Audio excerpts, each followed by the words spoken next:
రాష్ట్ర పర్యాటక, సాంస్కృతిక, సినిమాటోగ్రఫీ మంత్రిగా కందుల దుర్గేష్ తన పదవికి సార్థకత చేకూర్చారు. తన నటనతో అదరగొట్టేశారు. పల్నాటి పౌరుషం ఏకపాత్రాభినయంలో బాలచంద్రుడి పాత్రలో నటనా వాచకాలతో ముఖ్యమంత్రి చంద్రబాబు నాయుడు, ఉప ముఖ్యమంత్రి పవన్ కళ్యాణ్, ఇతర ప్రజాప్రతినిధులతో కరతాళ ధ్వనులు చేయించారు. దుర్గేష్ రాజమహేంద్రవరంలో జరిగిన నంది నాటకోత్సవాల్లో బాలచంద్రుడి పాత్రను పోషించి ప్రేక్షకులను అబ్బురపరిచారు. సినిమా నిర్మాత కూడా అయిన దుర్గేష్ కళాశాల స్థాయి నుంచి నాటకాలు వేస్తున్నారు. అప్పుడు కూడా బాలచంద్రుడి పాత్రే పోషించడం విశేషం. అలా ఆయన ఆ పాత్రలో ఒదిగిపోయారు. అలాగే ఉపసభాపతి రఘురామకృష్ణరాజు కూడా దానవీర సూర్ణకర్ణ చిత్రంలో ఎన్టీఆర్ ధరించిన దుర్యోధనుడి పాత్రను పోషించి అలరించారు. ఆంధ్రప్రదేశ్ ఎమ్మెల్యేలు, ఎమ్మెల్సీలకు క్రీడా పోటీలు నిర్వహించారు. దీనిలో భాగంగా గురువారం రాత్రి అమరావతిలోని ఎస్ కన్వెన్షన్ సెంటర్లో సాంస్కృతిక కార్యక్రమాల్లో దుర్గేష్, రఘురామకృష్ణరాజుతో పాటు పలువురు తమ కళా ప్రదర్శనలతో ఆకట్టుకున్నారు. అమెరికా అధ్యక్షుడు డొనాల్డ్ ట్రంప్ మరో సంచలన నిర్ణయం తీసుకున్నాడు. ఫెడరల్ విద్యాశాఖను రద్దు చేసినట్లు ప్రకటించారు. భారత్లో కేంద్ర ప్రభుత్వం తరహాలోనిదే అమెరికాలో ఫెడరల్ ప్రభుత్వం. వ్యయ కోతల్లో భాగంగా విద్యాశాఖను రద్దు చేస్తున్నామని, ఇకపై ఆయా రాష్ట్రాలే విద్యాశాఖను పర్యవేక్షిస్తాయని వెల్లడించారు.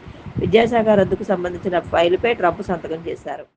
మహిళా రక్షణ కోసం పోలీస్ శాఖ ప్రవేశపెట్టిన శక్తి యాప్పై విద్యార్థులకు పోలీసుల అవగాహన కల్పించి యాప్ను వారి ఫోన్లలో ఇన్స్టాల్ చేయిస్తున్నారు. దీనిలో భాగంగా రాజమహేంద్రవరంలోని వివిధ విద్యాసంస్థల్లో పోలీసు అధికారులు అవగాహన కార్యక్రమాలు నిర్వహించారు. ఈ సందర్భంగా విద్యార్థులకు స్వీయ రక్షణపై మెలకువలు నేర్పారు. ఈ వేసవిలో నగరంలో చలివేంద్రాల ఏర్పాటుకు నగరపాలక సంస్థ అనుమతి తప్పనిసరి అని కమిషనర్ కేతన్ గారు స్పష్టం చేశారు. బాటసారులు, వాహనదారుల దాహార్తిని తీర్చేందుకు రాజమహేంద్రవరం నగరపాలక సంస్థ పుష్కరఘాట్, కంబాల చెరువు, వాటర్ వర్క్స్ ప్రాంతాల్లో చలివేంద్రాలను ఏర్పాటు చేసినట్లు తెలిపారు.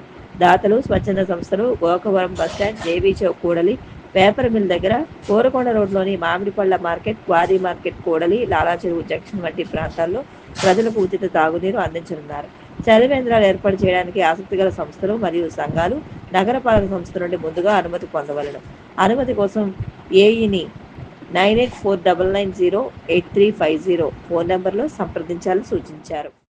నగరపాలక సంస్థ పరిధిలో 2057 మంది పన్ను బకాయిదారులకు ఆస్తి జప్తు కోసం నోటీసులు ఇచ్చామని, అందులో 1629 మంది పన్ను చెల్లింపుదారుల నుండి 309.11 లక్షలు వసూలు చేశామని కమిషనర్ కేతన్ గారు వెల్లడించారు. అలాగే 222 మంది ఇళ్లకు కుళాయి కనెక్షన్లు నిలుపుదల చేస్తామని పేర్కొన్నారు. బకాయిల వసూలుకు కఠిన చర్యలు తీసుకుంటామని, కరెంటు కనెక్షన్ కూడా నిలుపుదల చేయడానికి కూడా చర్యలు తీసుకుంటామని హెచ్చరించారు. రెవెన్యూ అధికారులు, రెవెన్యూ ఇన్స్పెక్టర్లు, పరిపాలనా కార్యదర్శులు తమకు నిర్దేశించిన లక్ష్యాల మేరకు పన్నులు వసూలు చేయాలని టెలికాన్ఫరెన్స్లో ఆదేశించారు. Deputy commissioner S Venkataramana, revenue అధికారులు KBR Ravikumar, C Srinivasarao, revenue ఇన్స్పెక్టర్లు, పరిపాలనా కార్యదర్శులు మరియు రెవెన్యూ సిబ్బంది తదితరులు పాల్గొన్నారు.